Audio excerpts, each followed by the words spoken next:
हो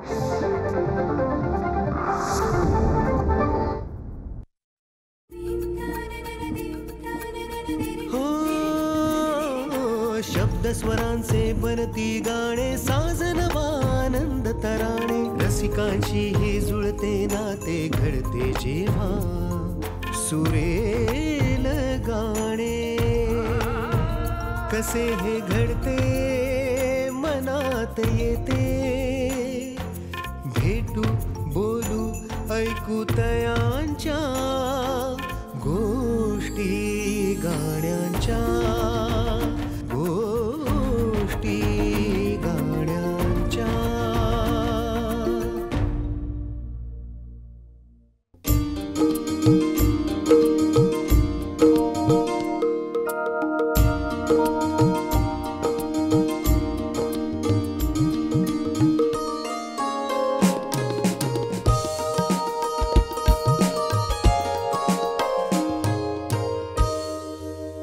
नमस्कार.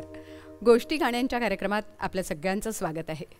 गाण्यांच्या गोष्टी ऐकत असताना शास्त्रीय संगीत आणि शास्त्रीय संगीतातून उमटलेला स्वर आणि त्या शास्त्रीय संगीतापासून टप्पा, ठुमरी, गझल, अगदी नाट्यसंगीत इथपर्यंत एक वेगळा प्रवास आपल्या मागच्या भागात आपण ज्यांच्याकडून घडवला. आणि आज तेच दोन दिग्गज कलावंत आपल्यासोबत आहेत, पंडित शौनक अभिषेकी आणि पंडित रघुनंदन पणशीकर. स्वागत आहे दोघांचंही. तुमच्या दोघांकडनंही हे सगळं ऐकत असताना मूळ शास्त्रीय संगीताची बैठक असली की स्वर आणि त्या स्वरातनं मिळणारं समाधान हा खरंच एक वेगळा विषय आहे. आणि ते समाधान आम्हाला मागच्या भागात खूप छान मिळालं. त्यामुळे तोच धागा धरून शास्त्रीय संगीताला एक भक्तिसंगीताची सुद्धा एक किनार आहे असं मी म्हणेन. कारण तो भक्तिसंगीताचा सूर आणि शास्त्रीय संगीताचे सूर हे कुठेतरी तादात्म्य पावतात आणि कुठे एकरूपतेला तो एक धागा मिळतो रसिकांना, प्रेक्षकांना, श्रोत्यांनासुद्धा. त्यामुळे मला असं वाटतं आजच्या मैफिलीची सुरुवात करताना शौनकजी एखाद्या निर्गुणी भजनाने जर सुरुवात झाली तर वातावरण पुन्हा एकदा आणखी वेगळ्या पद्धतीने तयार होईल. जरूर. मी ज्या काही रचना वडिलांच्या सोडून गायलो बाहेरच्या संगीत दिग्दर्शकांबरोबर, त्यापैकी एक रचना आहे. आजचे फार टॅलेंटेड संगीत दिग्दर्शक डॉक्टर सलील कुलकर्णी यांची चाल आहे आणि संतश्रेष्ठ नाथपंथीय संत गोरक्षनाथ महाराज यांचं काव्य आपल्यासमोर सादर करतो.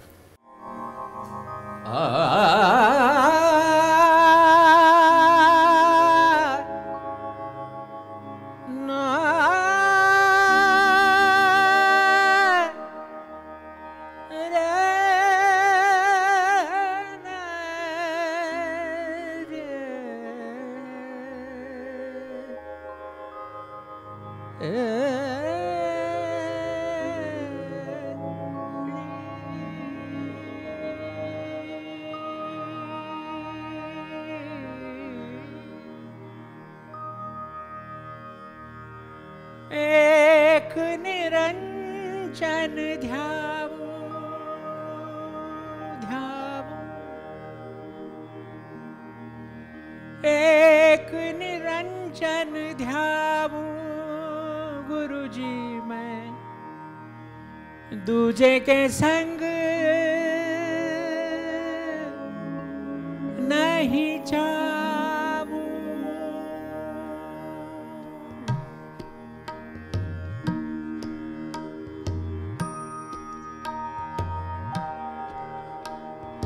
एक निरंजन ध्यावो,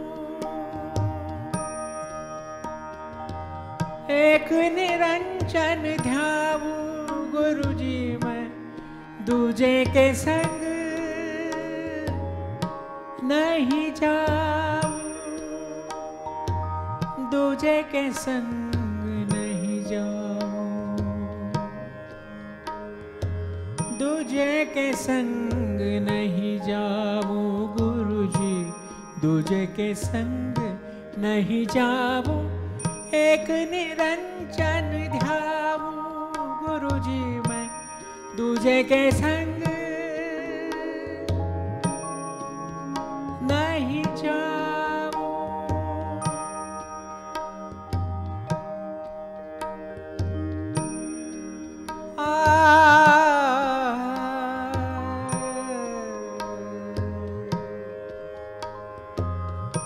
न जानू, दर्द न जानू, दुख न जानू, दर्द न जानू, ना कोई वैद बुलाऊं। दुख न जानू, दुख न जानू, दर्द न जानू, ना कोई वैद बुलाऊं। सतगुरु वैद मिले अविनाशी,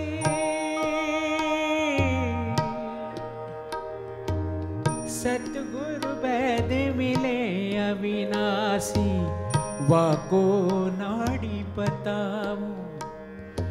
सतगुरु वैद मिले अविनाशी, वाको नाड़ी बताऊं। एक निरंजन ध्याऊं गुरु जी मैं दूजे के संग नहीं जाऊं।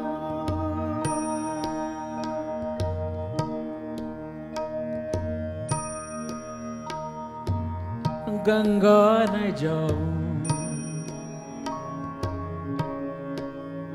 जमुना न जाऊं, गंगा न जाऊं, जमुना न जाऊं, गंगा न जाऊं, जमुना न जाऊं, ना कोई तीर्थ नहाऊं। 68 तीर्थ है घट भीतर, 68 तीर्थ है घट भीतर, वही मैं मलमल नाऊं। कहे गोरख सुनो मछिंदर,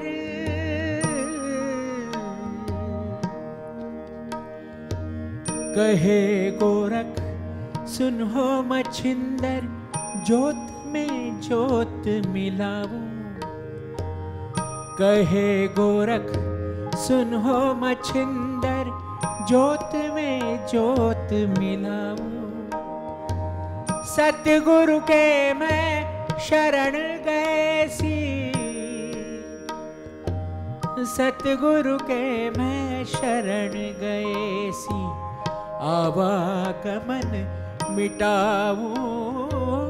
एक निरंजन ध्याऊं गुरु जी मैं दूजे के संग नहीं जाऊं, नहीं जाऊं, नहीं जाऊं। वाह, म्हणजे सलीलची आत्ताची भावगीतं आपण ऐकलेत किंवा कवितेचं गाणं हे ऐकले, पण असं निर्गुणी भजनही इतकं सुंदर झालं, ते खूप ऐकायला बरं वाटलं, आनंद वाटला. पण याच्याच बरोबर जसं तुम्ही म्हणालात की इतर संगीतकारांबरोबर म्हणजे वडिलांची सोडून इतर जी गाणी गायलीत त्याच्यात खळेकाकांबरोबर सुद्धा तुम्ही गायलेला आहात. तर खळेकाकांबरोबरचा तो अनुभव काय होता आणि कोणती गाणी झाली होती त्यावेळी? मी त्यांच्यावर 4 अभंग त्यांच्या संगीत दिग्दर्शनाखाली शिकलो. माझा एक अभंगांच्या बाबतीत एक विचार होता जो बाबांच्या परंपरेमधून येत होता. त्यांची अभंग गायनाचा जो प्रकार होता किंवा त्यांच्या अभंग गायनाचे संस्कार माझ्यावर होते. आणि मी खळेकाकांकडे जेव्हा गेलो तेव्हा पूर्णपणे एक वेगळं दालन उघडलं मला. कारण लईला सोडून आणि शब्दांना घुमवून ते ज्या प्रकारे समेवर यायचे, मला कधी कधी असं वाटायचं की आता येतोय की नाही समेवर, पण ते बरोबर यायचे समेवर. आणि हा एक मला काय म्हणतात साक्षात्कार होता एक वेगळ्या पद्धतीचा. पुन्हा ते एक वेगळं विद्यापीठ होतं. हो, आणि त्यांची गाणी अशी ऐकणं वेगळं आहे, पण त्यांच्यासमोर बसून गाणं ते फार. आणि मी त्यांच्या फार उतरत्या वयात गेलो, त्यामुळे वेळ लागायचा एक एक रचना समजायला. पण ते अशी यायची रचना ती अंगावर एकदा समजले की आपल्याला कळायचं की बापरे यांनी काय विचार केला याच्यात. खरंच आहे. तर त्यांच्या दिग्दर्शनाखाली गायलो. मग अशोक पत्कींच्या, आशुतोष कुलकर्णी म्हणून पुण्याचे म्युझिक डायरेक्टर, त्यांच्या बहुत खूपशा फिल्म्समध्ये पण मी गायलो, नरेंद्र भिडे वगैरे. बरोबर. तर सगळीकडे एक शिकायचा योग होता. मला सगळ्यात एक काय म्हणतात मोठा आशीर्वाद म्हणजे रघुजींच्या गुरुमयी किशोरताईंनी रघुजींच्या हस्ते फोन करून स्वतः मला बोलवून घेतलं होतं आणि त्यांच्या संतरचना मला गायला लावल्या त्यांनी, ज्ञानेश्वर महाराजांच्या. वा. आणि त्या कार्यक्रमात मी, रघुजी, शिवानंद पाटील असे आम्ही त्या कार्यक्रमात गायलो. आणि सगळ्यात आश्चर्याची गोष्ट म्हणजे कार्यक्रम शेवट करायला ताई स्वतः स्टेजवर आल्या आणि आमच्यावर बसल्या आणि गायल्या त्या. तर हा फार मोठा आशीर्वाद मिळाला आहे. तसं भीमसेनजींकडनं पण खूप मला आशीर्वाद मिळाला, पंडित जसराजजींकडनं.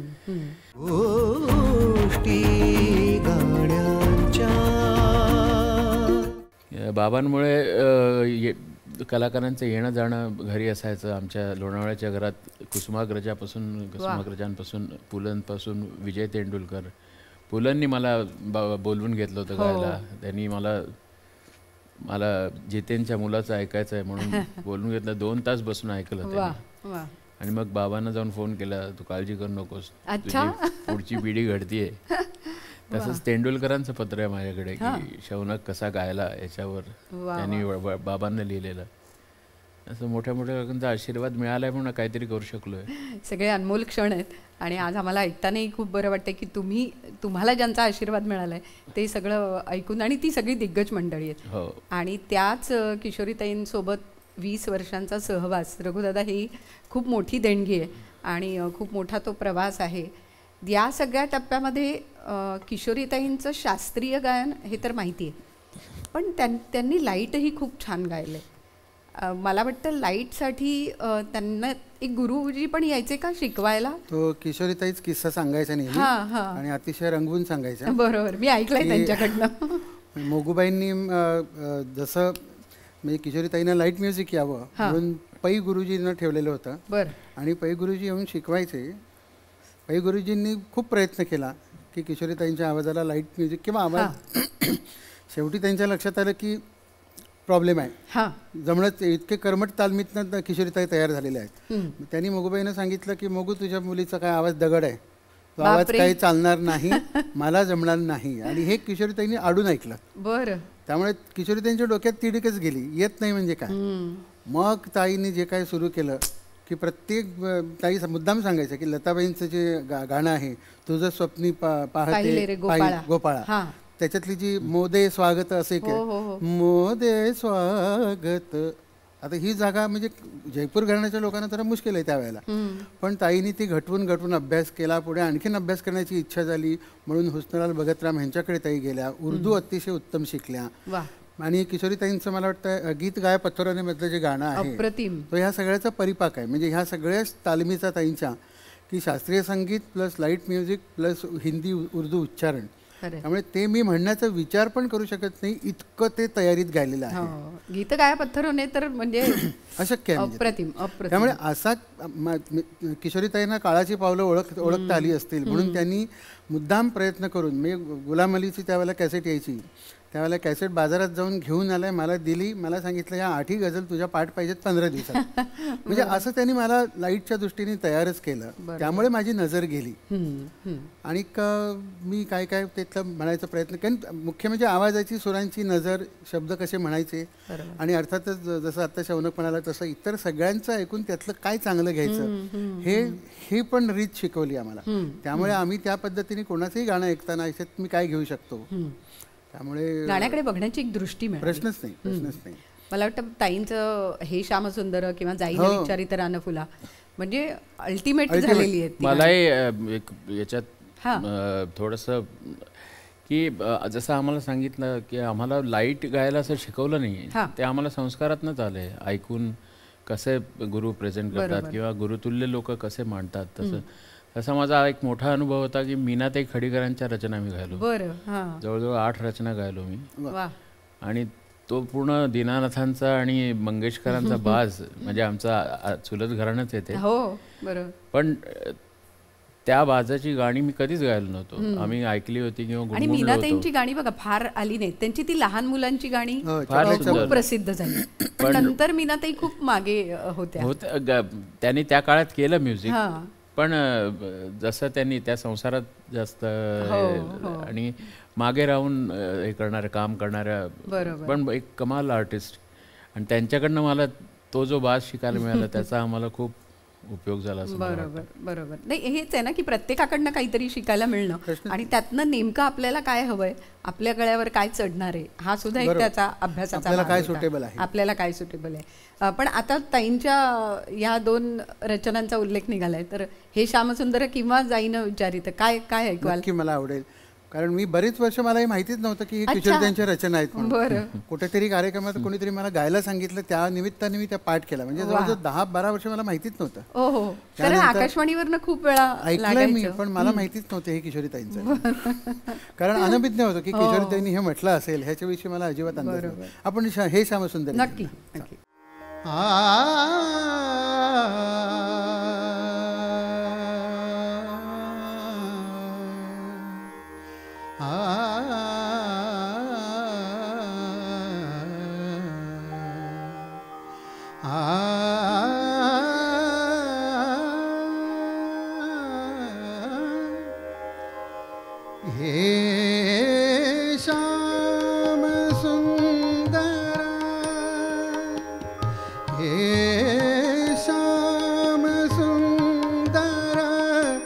राजसा मनमोहन विनवुनी सांगते तुझ जाऊ दे मला परतुनी हे श्याम सुंदरा.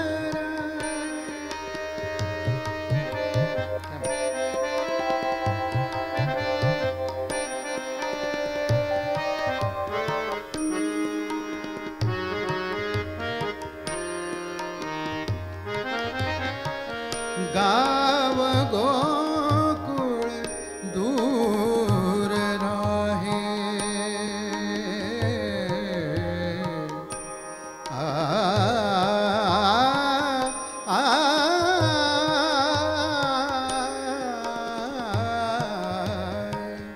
गाव गोकुळ दूर राहे दूर यमुना नीरवाहे गाव गोकुळ दूर राहे दूर यमुना नीरवाहे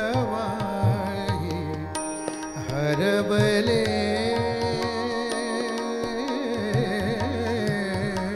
मी कसे मज चालले कुठे घनवनी हे हे श्याम सुंदर राजसा मनमोहन विनवुनी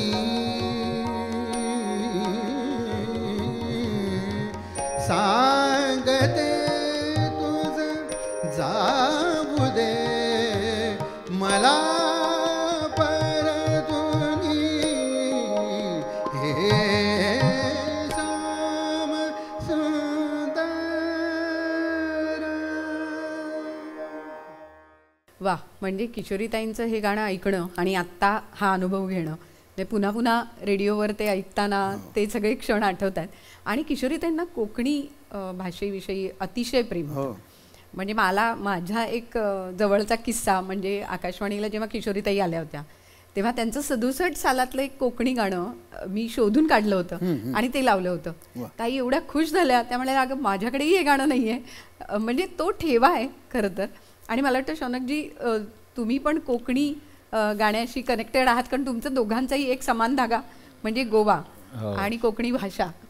तर कोकणी भाषेत सुद्धा म्हणजे बोरकरांची अनेक गाणी आहेत, ती आम्ही ऐकलेली आहेत, पण तुम्ही सुद्धा कोकणी भाषेत गायलात. एखादं गाणं आज आम्हाला. थोडंफार गातो.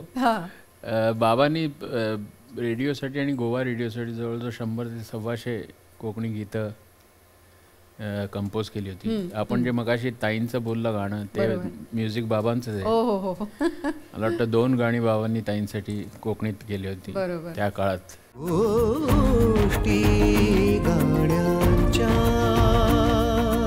बाबा बोरकर आणि इतर बरेचसे कवी आहेत, त्यांची काव्य बाबांनी कोकणीमध्ये संगीतबद्ध केली. पुलंनी तर त्या दिवसावर म्हणजे पुलंनी इतकं ते फेमस करून ठेवलंय, आजही आम्हाला ते आठवतं. पण त्या दिसावडाकडे पुलंनी जे म्हटलेलं किंवा ती एक बोली भाषेतली, त्यांना कवीला जशी सुचते चाल तशी, त्याला सांगीतिक दृष्ट्याने बाबांनी एक वेगळं चलन दिलं. ते मी फक्त आउटलाईन आपल्याला ऐकवतो. नक्की नक्की. गोंयचे नाव व्हड करून ल्हान जाले महान. गोंयचे नाव व्हड करून ल्हान जाले महान. बणखणीची देवळां जाली,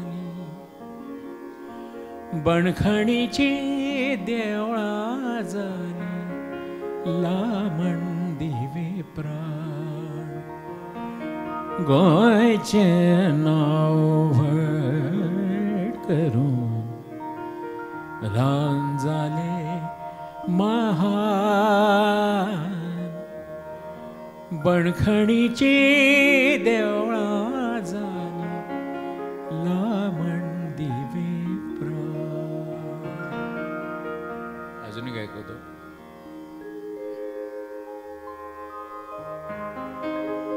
त्या दिसा वडाकडे गडद तिणसणा. त्या दिसा वडाकडे गडद तिणसणा. मंद मंद वाजत आली तुझी गोपांजणा. त्या दिसा पांजणा म्हणूनच त्यांचं काव्यसंग्रह आहे, त्याच्यातलंच बाबा बोरकरांचं. मौन पडलंय सगळ्या राना, मौन पडलंय सगळ्या राना. शिरशिरून थांबली पाना, कवळी जाग आली ताणा. झेमता झेमताना त्या दिसा वडाकडे गडद तिणसणा.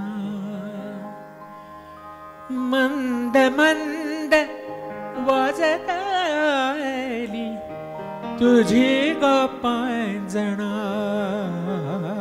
त्या दिसा वडाकडे गडद तिणसणा. वा, काही गोड भाषा आहे ना खरं तर, म्हणजे कोकणी भाषा आणि तिचा तो लहेजा खरंच खूप सुंदर. पण याच्यावर ना रघुदादा मला किशोरीताईंच्या बाबतीत एक गोष्ट आठवली की त्यांनी पण इतर भाषांमध्ये गाणी म्हटलेली. त्यांचं एक कानडी भजन आहे का, अभंग आहे मला वाटतं, काय तोही तुम्हाला त्यांनी शिकवला होता. वेगवेगळ्या भाषा म्हणजे आपण ज्याला हिंदी, मीराबाईंचा तर किशोरीताईंचा कार्यक्रमच होता, मगन होई मीराचे. आणि संत ज्ञानेश्वरांच्या वरती एक कार्यक्रम केला होता, तोची नादू सुस्वरू झाला. आणि दोघांच्याही कार्यक्रमाच्या रिहर्सलला मी उपस्थित होतो. त्यामुळे ही सगळी गाणी माझ्या कानावरनं गेली, ती पाठ पण बऱ्यापैकी आहेत.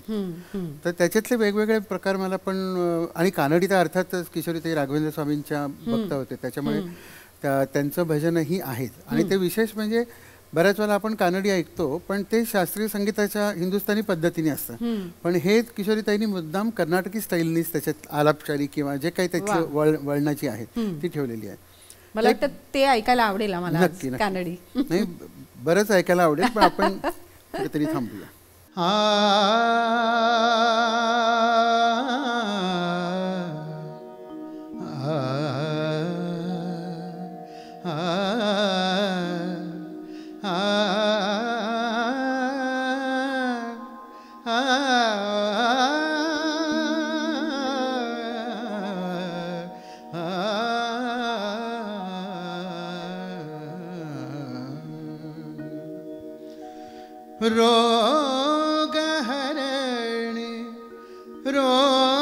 रोगहरणे कृपा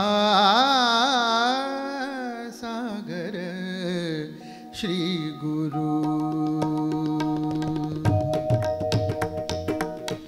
रोगहरणे रोगहरणे रोगहरणे कृपा सागर श्री गुरु. राघवेंद्र राघवेंद्र हाँ राघवेंद्र परिपालिसो, राघवेंद्र परिपालिसो. रोगहरणे कृपा सागर श्री गुरु.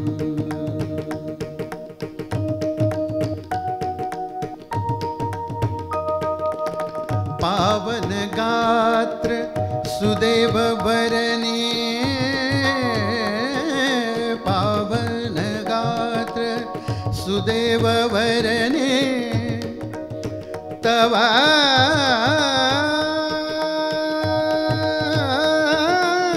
सेवक जनरोळ, सेवक जनरोळ, सेवक जनरोळ.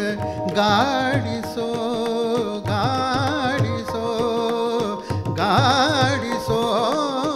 रोगहरणे रोगहरणे कृपा सागर श्री गुरु.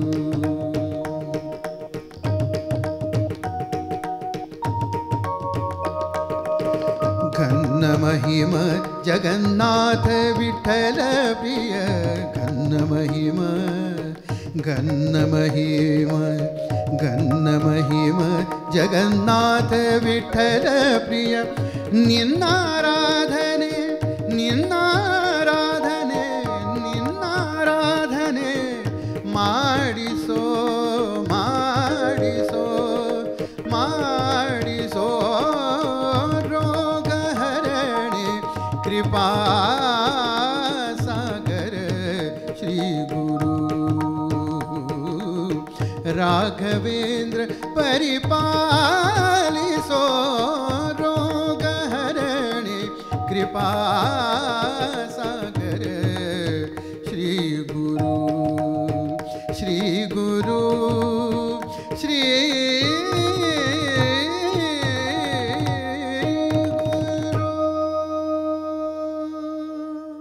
गोष्टी गाण्यांच्या. मला वाटतं रघुदादा इतकं सगळं ऐकायला मिळालं, गाण्याचे संस्कार झाले, ताईंकडनं इतकं शिकायला मिळालं, मग त्यातनंच कुठेतरी आपण संगीत द्यावं असं वाटलं का? आणि मला वाटतं पहिली रचना जी तुम्ही संगीत दिलेली ती नेमकी कधी झाली? मी संगीत कधी देईन किंवा असं मला वाटलं नव्हतं वेगळं म्हणजे, कारण मला असं वाटतं की शास्त्रीय संगीत गाणारा जो आहे तो मुळातच संगीतकारच असायला लागतो. कारण तो जो प्लॅन करतो बसल्यानंतर तास दीड तासाचं एक रागामध्ये किती वैविध्य आणता येईल त्याला ह्याचा, त्यामुळे तो एक उपजच संगीतकारच म्हणायला हरकत नाही. पण वेगळं संगीत असं झालं की किशोरीताईंच्याकडे जायचो त्यावेळेला सगळं झाल्यानंतर आवरावरी करून आम्ही निघायचो, तर त्यावेळेला एक मधुराष्टकाचा मला तिथे कागद दिसायचा, होता तिकडे पडून होता तिथे. मी रोज बघायचो आणि ते मधुराष्टक बघितल्यानंतर मला असं वाटायचं की म्हणजे एक धून यायची छोटीशी, म्हणजे अगदी सोपं. टंग टंग टंग टंग टंग टंग एवढंच माझ्या मनात यायचं. मी रोज विचार करायचे असं काय होत आहे. मग 7-8 दिवस झाले रोज येत आहे म्हटल्यानंतर मी किशोरीताईने म्हटलं मी कागद घेऊन जाऊ का हा. मग तो कागद घेऊन गेलो.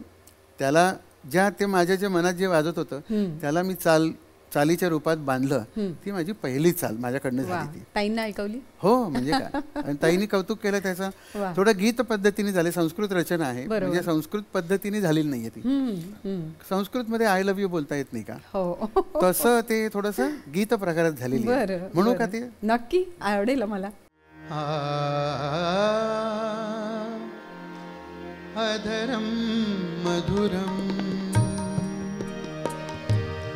अधरं मधुरं वदनं मधुरं अधरं मधुरं वदनं मधुरं नयनं मधुरं हसितं मधुरं नयनं मधुरं हसितं मधुरं हृदयं मधुरं गमनं मधुरं मधुराधिपतेः अखिलं मधुरं मधुराधिपते अखिलं मधुरम् अधरं मधुरं वदनं मधुरम्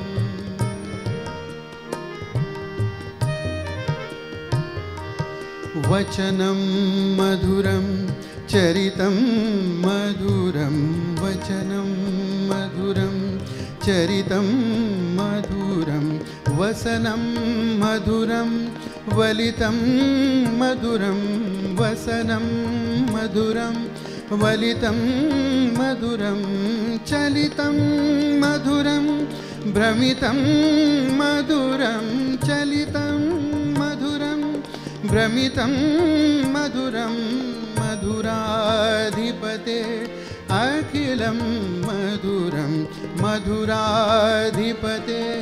अखिलं मधुरम् अधरं मधुरं वदनं मधुरं अधरं मधुरं वदनं मधुरम्.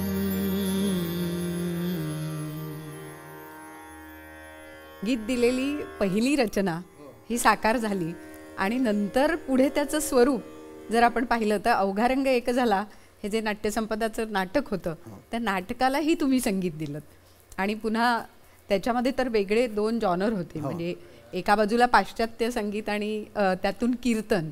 तर हा एक वेगळा अनुभव असेल मला वाटतं. खूपच कठीण होतं. त्यासाठी मला खूप ऐकावं लागलं. वेस्टर्न म्युझिक त्याच्यापूर्वी फार ऐकलं नव्हतं इतकं लक्ष देऊन. त्यामुळे त्यातली काहीतरी जोड छान मिळाली त्यामुळे मला ते करू शकलो.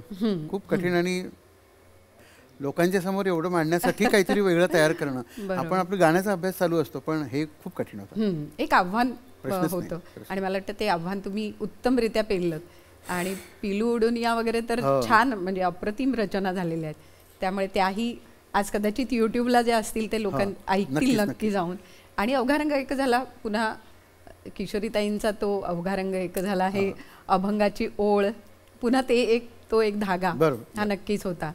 असेच काही वेगळे क्षण सापडत जातात. मला शौनकजी तुमच्याकडे यायचं आहे की मला स्वतःला अभिषेकी बुवांचं एक गाणं खूप म्हणजे ते मनात राहतं ना एखादं ऐकल्यानंतर तसं ते खूप मनात राहिलेलं गाणं म्हणजे शंकर रामाणेंची रचना आहे रंध्रात पेरिली आषाढ गाणी. फार अप्रतिम रचना आहे. काही आठवण त्या रचनेची? अशा खूप रचना आहेत ज्या बाबा मैफिलमध्ये गायल्याच नाहीत त्यापैकी एक रचना आहे. मी पण ही रेकॉर्डमध्ये जास्त ऐकली आहे किंवा वर्षानुवर्ष गाता गाता तिच्यात मला काही काही गोष्टी सापडत गेल्या असं म्हणायला हरकत नाही. पण बाबांनी मैफिलीत गायलेली मी फारच कमी ऐकली. बाबांच्या शिष्यांनी म्हणजे डॉक्टर राजा काळे फार छान गातात ती रचना मैफिलीत. त्यांचे ऐकून मी शिकलो थोडा मी विचार केला आहे. प्रयत्न करतो आपल्यासमोर गायचा. शंकर रामाणे यांचं काव्य रंध्रात पेरिली मी आषाढ दर्दगाणी उन्मादल्या सरींची उमजून घे कहाणी. रंध्रात पेरिली मी आषाढ दर्दगाणी रंध्रात पेरिली मी आषाढ दर्दगाणी सरींची उन्मादल्या सरींची उमजून घे कहाणी रंध्रात पेरिली मी आषाढ दर्दगाणी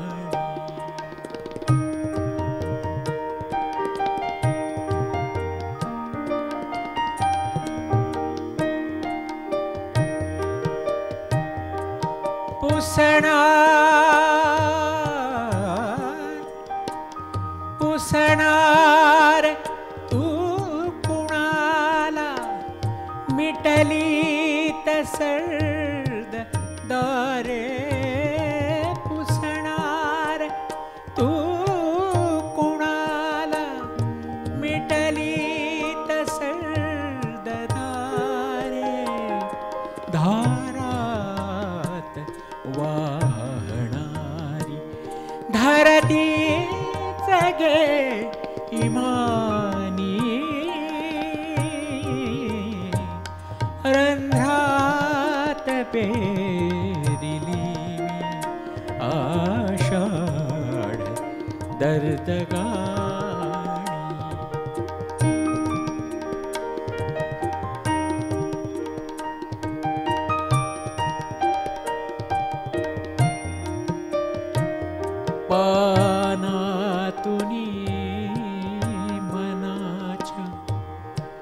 पानातुनी मनाच्या माझेच हे शहारे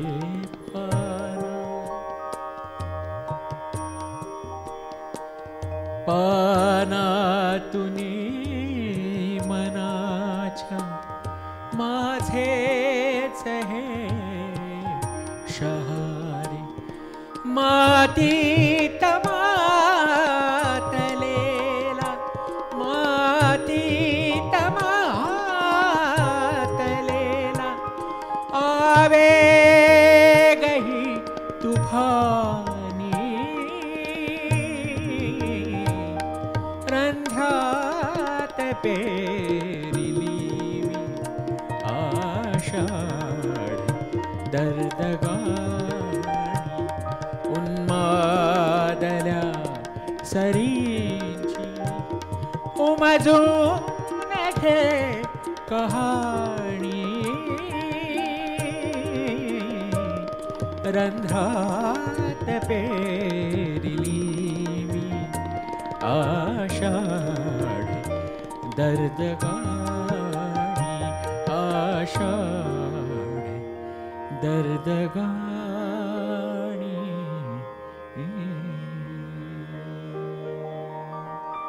वाह वाह, हे गाणं इतक्या वर्षानंतर ऐकल्यानंतर जे समाधान म्हणतात ना, रसिकांच्या मनातलं समाधान आज मला ह्या गाण्याने नक्की दिलं. गोष्टी गाण्यांच्या. सगळाच हा प्रवास उलगडत असताना असं वाटतं की शास्त्रीय संगीताच्या बंदिशीपासून टप्पा ठुमरी तर अभंग तुम्ही गाताच, नाट्यसंगीत गाता, पण चित्रपटांसाठी सुद्धा तुम्ही पार्श्वगायन दोघांनीही केलेलं आहे. म्हणजे शौनकजी, तुमचं आम्ही असू लाडके त्यातली प्रार्थना आम्हाला आजही आठवते, तनमनाच्या मंदिरी, किंवा मर्मबंध चित्रपट असेल, किंवा पुष्पक विमानमध्ये सुद्धा तुम्ही अप्रतिम गायलेला आहात, किंवा तुमच्याकडे दृष्टी हा चित्रपट होता आणि किशोरीताईंबरोबर मला वाटतं तुम्हाला त्यात गाता आलं. हो, तोही वेगळा अनुभव असेल. अनुभव होता. काय होता तो अनुभव नेमका? किशोरीताईंच्याकडे म्हणजे मला घाम सुटलेला होता, कारण किशोरीताईंच्या बरोबर गायचं होतं, त्यांच्याबरोबर उभं राहून गायचं होतं. आणि किशोरीताई माझ्या गुरु पण आहेत, आणि त्यांना म्हणजे त्यांचं माध्यम असं सिद्ध आहे की त्या कुठल्या वेळेला काय म्हणतील काहीच नाही. म्हणजे आदल्या दिवशी सांगितलं उद्या आपल्याला रेकॉर्ड करायचं आहे, आणि तिथे जाऊन मी जसं कार्यक्रमाला त्यांच्या बरोबर म्हणतो तसं मी ते म्हटलं. काही फार रिहर्सल नाही, काही नाही, काही नाही. तिथे जाऊन त्या म्हणतील ते म्हणायचं फक्त. किशोरीताईंचं कामच वेगळंच होतं, त्यामुळे त्या कुठल्या वेळेला काय सांगतील याचं एक दडपण माध्यम पण वेगळं होतं ना. नाही, नक्कीच. आणि मला मुख्य त्याच्यात म्हणजे माझा आवाज जो आहे तो गोविंद निलाणीने येऊन मुद्दाम पहिल्यांदा ऐकला. बरं. कारण ते म्हणाले की नाही, क्लासिकलवाल्यांचा आवाज मला नको आहे. अच्छा. पण फॉर्च्युनेटली माझा आवाज तसा टिपिकल क्लासिकलवाल्यांसारखा नसल्यामुळे की तो इथे म्हणले हा चालेल, मला माझ्या नायकाला हा शो मिळाला. आमचं असं आहे की आमचे गुरु इतके सिद्धहस्त होते की त्यांना सगळे प्रकार अवगत होते. त्यामुळे आमच्यावर संस्कार असेच केले गेले की कुठलाही प्रकार तुम्ही वाईट किंवा वर्ज्य मानू नका. सगळे प्रकार शिका तुम्ही आणि मग तुम्हाला आम्ही रमतो शास्त्रीय संगीतात, पण बाकीचे प्रकार आम्हाला गाता येतात, नाही असं नाही. शास्त्रीय संगीताची पीठिका चांगली मजबूत असल्यामुळे आम्हाला बाकीचे प्रकारही गाता येतात. आणि भावसंगीताचे आमच्यावर असे संस्कार झालेत की बाकीची आम्ही माध्यम म्हणजे सुरांची तालीम उत्तम झाल्यामुळे बाकीच्या सुरांतनं पण आम्ही आनंद घेऊ शकतो. म्हणजे भावगीतातनं घेऊ शकतो. किशोरीताई तर उर्दू गझल किशोरीताईंच्या फार अप्रतिम आहेत, वेगळीच दाटणी आहे. आणि ताईंच्या गझला हा एक परत एक वेगळा विषय, म्हणजे अख्खा कार्यक्रम होईल असा विषय. एक्झॅक्टली. उर्दू शेरो शायरी ताईंना खूप आवडायची, त्यामुळे त्यांना एखादा शेर त्यांना समजायचा, आम्हाला काही समजत नाही त्यांना. आम्ही असे खूप प्रकार आहेत जे आज घेतलेच नाही. आमच्या गुरुजींनी कबीर केला, तुलसी केला, सूरदास केला, मीराबाई केला, रवींद्र संगीत केलं, गुरु नानकांचे पद केली आहेत. तर असं ऐकवायला गेलो तर म्हटलं ना, 4 कार्यक्रम आमचेच होतील, 7-8 कार्यक्रम होतील. पण गुरु हा जो मध्यवर्ती धागा आहे तुमच्या दोघांच्या बाबतीतला, तर मला शौनकजी तुमच्या एका गुरुदक्षिणेचं खूप कौतुक वाटतं. म्हणजे तुम्ही आज गायनाच्या क्षेत्रात असणाऱ्यांना म्हणजे पेन्शन देता. म्हणजे मला खरंच कौतुक वाटलं या तुमच्या उपक्रमाचं. मला वाटतं या माध्यमातून आज लोकांपर्यंत तो विषय पुन्हा एकदा जाऊ. हा पण आमच्या आईवडिलांच्या संस्काराचा भाग आहे. आमचे वडील नेहमी म्हणायचे की ज्यांच्या खांद्यांचा आधार घेऊन आपण जग पाहतो त्या खांद्यांना आपण विसरू नये. त्यामुळे तरंगिणी सांस्कृतिक प्रतिष्ठान म्हणून एक पब्लिक ट्रस्टची बाबांनी स्थापना केली. आणि त्यांच्यानंतर मी, माझे मोठे बंधू मंगेश मुळे आणि बाबांचे इतर शिष्य आम्ही हा ट्रस्ट सांभाळतो. जवळजवळ 7 ते 8 ठिकाणी आम्ही शास्त्रीय संगीताची संमेलनं करतो. आणि याच्यातनं जो काही फंड येईल तो आम्ही जे बुजुर्ग लोक आहेत की ज्यांची आता वयानुरूप काळानुरूप ज्यांचं गाणं बंद पडलं आहे किंवा वादन, अशा लोकांच्या बँकमध्ये एक नियोजित अमाऊंट घालतो की जेणेकरून त्यांना 2 वेळचं जेवायला तरी चांगलं मिळेल. किती छान. काय कलाकारांना प्रॉव्हिडंट फंड नसतं का पेन्शन नसतं, त्यामुळे त्याचा गळा बंद पडला की लोक पाहणं बंद करतात. मग अशा लोकांना कुठेतरी आपण विसरायचं नसतं. आम्ही काही उपकार नाही करत, त्यांचे ऋण आहेत आम्ही फेडतोय.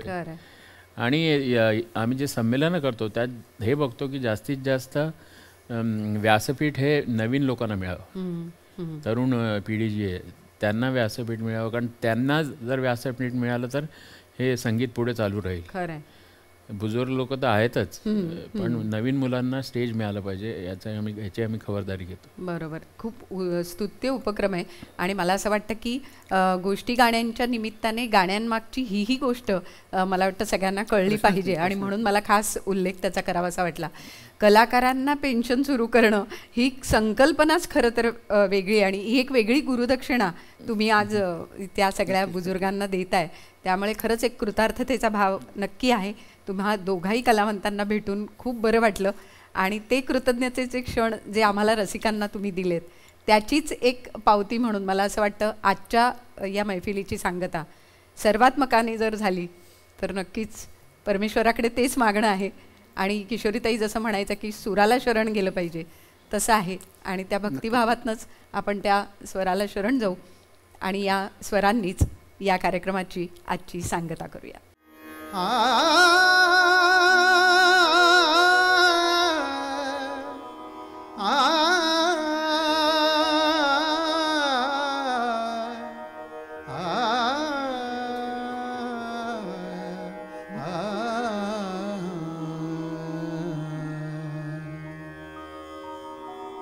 सर्वात्मका सर्वेश्वरा, सर्वात्मका सर्वेश्वरा, सर्वात्मका सर्वेश्वरा, गंगाधरा शिवसुंदरा, गंगाधरा शिवसुंदरा, जे जे जगी जगते तया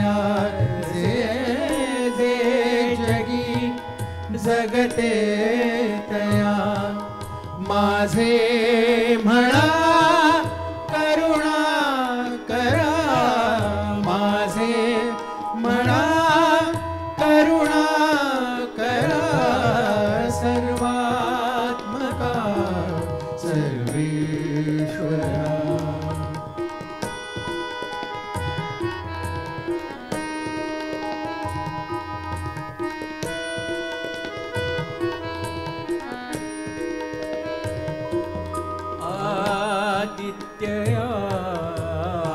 आदित्यया तिमिरात व्हा